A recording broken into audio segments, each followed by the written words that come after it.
bonke bebandla Apostle Xhamani egameni likaJesu obaba bonke abakhona omama egameni likaJesu izintombi nensizwa no Sunday school nabasivakashele egameni likaJesu amen uMr Bloselo ongaphambili ukuba sodlulisa isikaNkulunkulu emazwini ayisikhombisa isithupha egameni likaJesu amen ngathi bonke abantu abafika la bathi bashadele egameni likaJesu amen nami ngishadele haleluya siyabonga uNkulunkulu Musa ushaya unyaka ngishadeliwe bazalwane egameni likaJesu intokazi yakamaphumulo akabonga uJesu amen siyambonga uNkulunkulu namhlanje ukuthi ke ngigqoke kanje uyokhethile ukuthi ngigqoke kanje amen haleluya bese utshela umakhelwane wakho ukuthi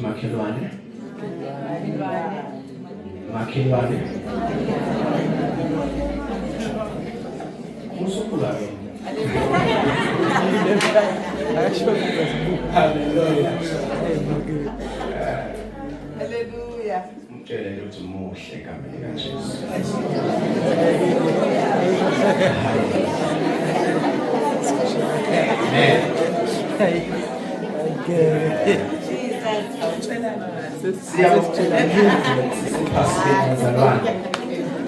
haleluya sikukhosi omkhulu ephasika abanye bathi uJesu umlungu abanye bathi uIndia lo Jesu wasindisa thina ngokufunda kwethu bazalwane uJesu wazalelwa kwisayidi lase-Afrika eBethlehem okusho ukuthi akekho umuntu 2000 years ago wayomlungu eBethlehem Jesus was an African man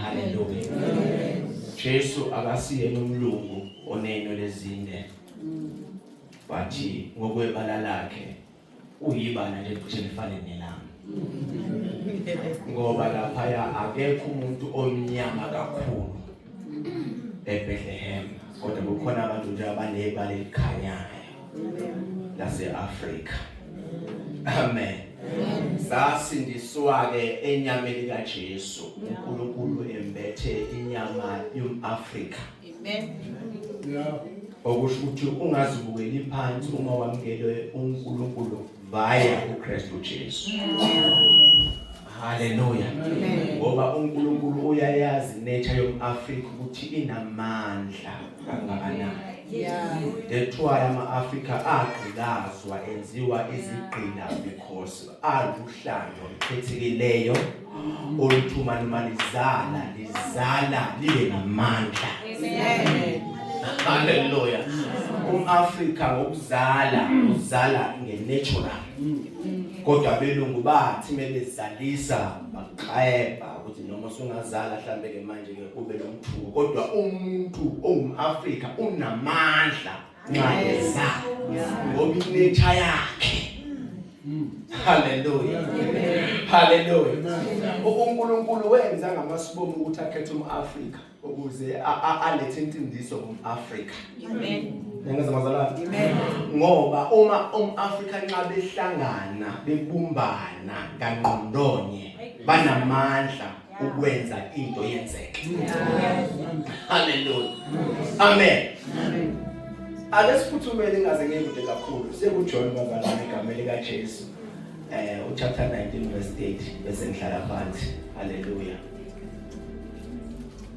ukaJohane u19 verse 8 uJohane lesifunda kuyena bazalwane uJohane umvangeli egameni likaJesu akusiyena uJohane umbhapatisi lo Johane lesofunda kuye uJohane owabhala lencwadi ebona ngamehlo kodwa kwisambulo amehlo ayengasekho the same John haleluya bazalwane amen bazalwane amen sifundele uverse 8 egameni likaJesu nje ngiyacela kube khona umfundelayo ngokuphuthuma bazalwane yes Lord uJohane 19 verse 30 wathi ukuba uJesu ewamukele uvinika wathi ufezile wagebisa ikhanda wafa ngicela uphendula ma wathi ukuba uJesu wagebisa ikhanda wafa. Amen. Ake sithi ewamukele uvinika. Ewamukele uvinika. Umzuzu eGetsemane ngokhohlwa kanjani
Johani lithi sikaNkulunkulu kwathi ukuba uJesu ewamukela uvinika wathi kufeziwe wagebisa ikhanda lakhe wafa.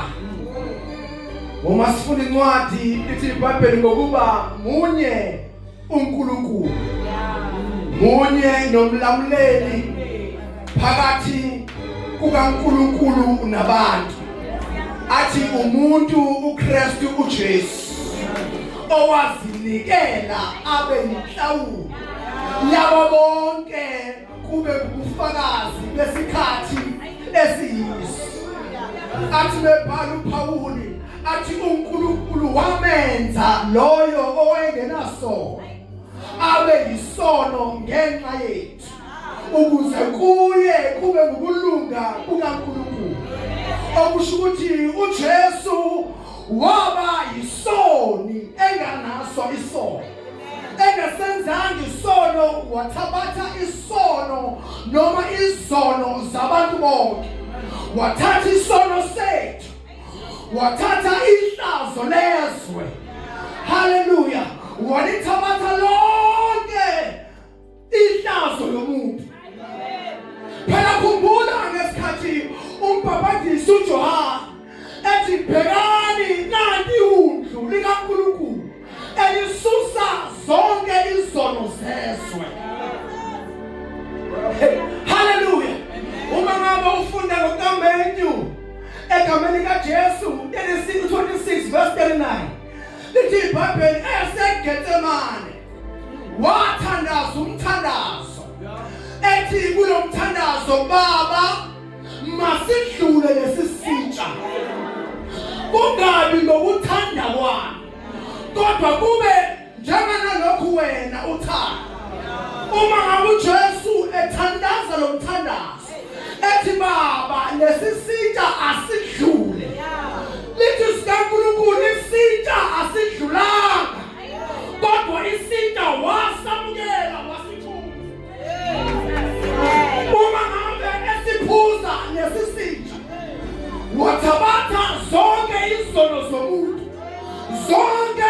zomuntu zababuya ihlazo lomuntu walembatha isono sonke umuntu okusebenza esasibalela kuye saba kuJesu lithi iBhayibheli ngesikhathi isono esembatha kuba ngesakhe wavele wehlela eHades ethola isono zomuntu wehla phansi lapha eHades ephethe ithikithi lomngena eHades ngoba eHades awungeni ungcwele kodwa into engenisa eHades isono wenza i-vice versa kanjalo ezulwini awungeni unesono kodwa ungena ungcwele wala eHades yothatha ihluthulelo zokufa ephethe ithikithi elithi sikaNkulunkulu wozani nazo zibomvu njengegazi yena uyawihlanza zibe mhlophe uma ngabe vuka ethuneni eHades nxa esefile wavuka nomyalezo wathi kufeziwe uma ngabe engena phansi eHades wangena empethe amandla ngoba amandla aya nawo amandla okufa kwakhe uNkulunkulu akafi uJesu akafanga ngoba kuNkulunkulu akukho ukufa uJesu wayenguNkulunkulu himself kodwa nxa efa wayebulala inyama yomuntu inyama yafa eyideni wayebulala leyo nyama eyonakala ngesikhathi bonakala inyama isono saba yinetha kumuntu mighty Jesus umuntu kamoya esefile eHades esefile eEden so ngesikhathi efa eyolanda izehluthulelo wayolungisa leyo muntu owafa eEden umevuka ethi kufeziwe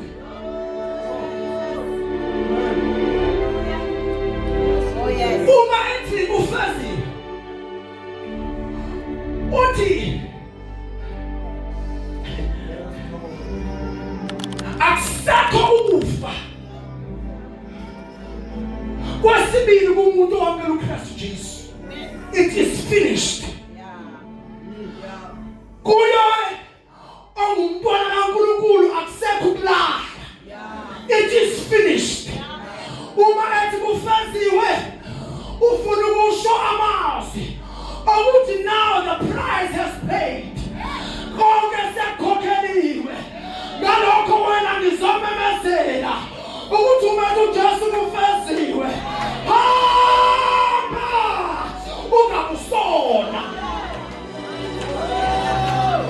hamba ungabusona ngoba inqala lakho senihlalukile sethathiwe inqala lakho sephendiwe usekhokhile bekusafa ukumamukela uKristu now hamba ungabusona he paid the price he paid the price uma efa ethi kufeziwe uthi uJesu zonke izinhlupheko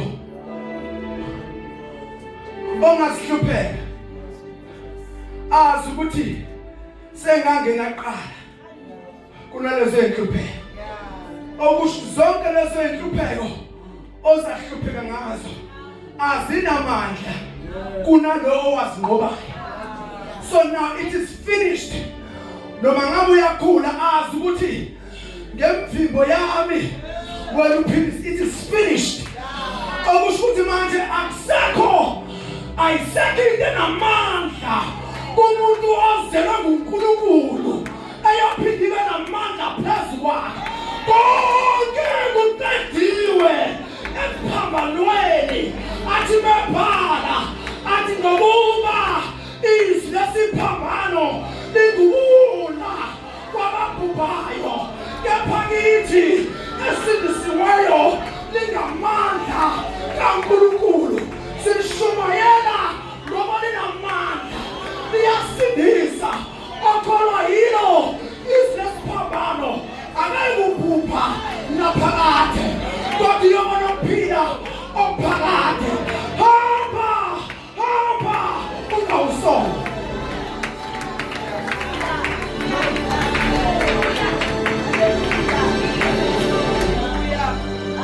Kunabantu namhlanje uNkulunkulu azobakhumbuza ukuthi it is finished. Uma ngakuqhubeka bona akuseyophinde kwehle indodana izofela isono sakho. It is finished. Uma ngakuqhubeka bona umbethele kwesibili. Oh hallelujah. Hallelujah. Maye kuwe. Hallelujah. Elawo mazwi uNkulunkulu angiphathise wona namhlanje ukuba ngazise bakholwa ukuthi it is finished. uNkulunkulu uthi akajabuli ngokufa kofayo. Ngamanye amazwi nxa uye ufa utholakala usufile noma ukufa kwesibili, uNkulunkulu akathokozi ngoba he paid the price ukuthi uye wena ekhaya. Hallelujah. uNkulunkulu usewunqamlile. My God, ubenqamula isihenqo sethempeli, wayevulela bonke abantu ukuthi bangene bayezwe amandla, bangene ba-experience ukukhona kaNkulunkulu bezingenela bona, bengabe besangenelwa ngabapriest abakhulu, kodwa bazingenele bona bengaphethe imvu, bengaphethe inkomo, kodwa baphethe igazi lewundlu elaphalala emaphakathini. Singena ngaye makhola. It is finished. Okusho ngeke usaphinde ungene ngomthandazi, ekusaphinde ungene ngoprofeti, ekusaphinde ungene ngenyanga nasangoma. It is finished. Akusabalele ukuthi wena ubuyele back uyokhontatha ngoba it is finished. Sekuphelelisiwe umuntu umlamleli phakathi komuntu nabantu. uNkulunkulu nomuntu, umuntu uKristu uJesu kuyo silamlelayo, singena ngaye. It is finished. Akukho okulungangena ngakho ezulwini, kodwa ungena ngoJesu, eyiNkosi nomsindisi wezimpilo zethu. Inkosi ibusise. Amen.